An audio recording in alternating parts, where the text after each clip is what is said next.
compared to division 2. But the real thing is not that. When we see the residual return, we show you the relationship between your residual income and the asset you employ. Here, your residual income is 2% of the asset you use, but there it is 4%. The return is 4% on your asset.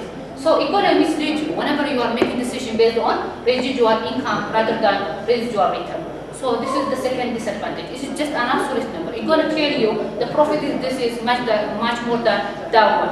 But when it comes to the money that you use to come up with this income and that income, it is totally a different figure. So you have to be careful whenever you are using residual income to use residual return, because it's going to show you the income in respect to the amount of asset that you are using. There is actually it's not clear. Vague, hazy. Okay. To make it.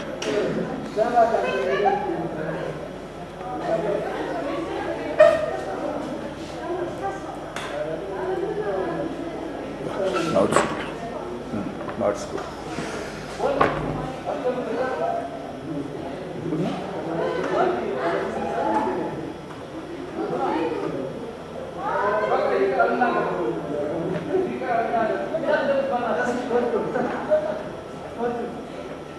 More here.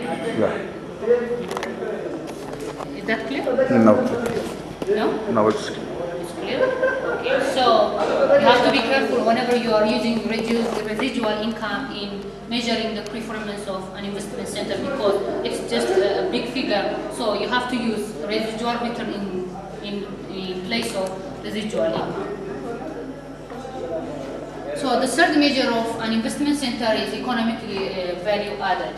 Here, you're going to do the same thing with that of residual income. The difference is that we are not going to use operating income. Instead, we're going to use after-tax operating income.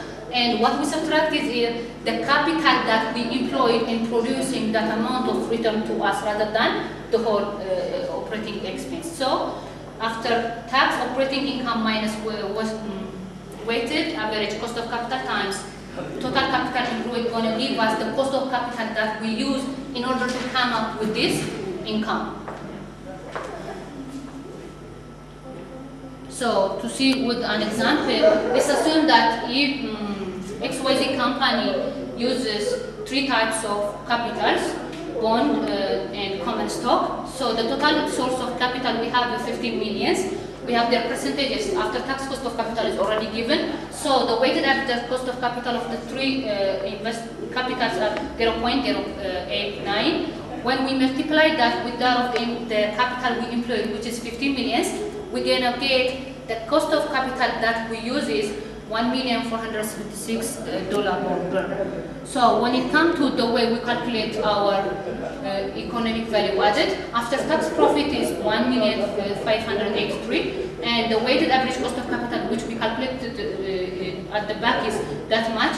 So our EV will be 116 per dollar. So the positive economic value added is going to show us that our operating profit is over the capital that we employed in producing this profit or revenue. So whenever if you have a positive EVA, it means that you are doing good. Whenever you have a negative number, that shows that you are paying more than you are supposed to pay. I think that's all. And then thank you. If you have any question, anything, you are welcome. Otherwise, I'm done.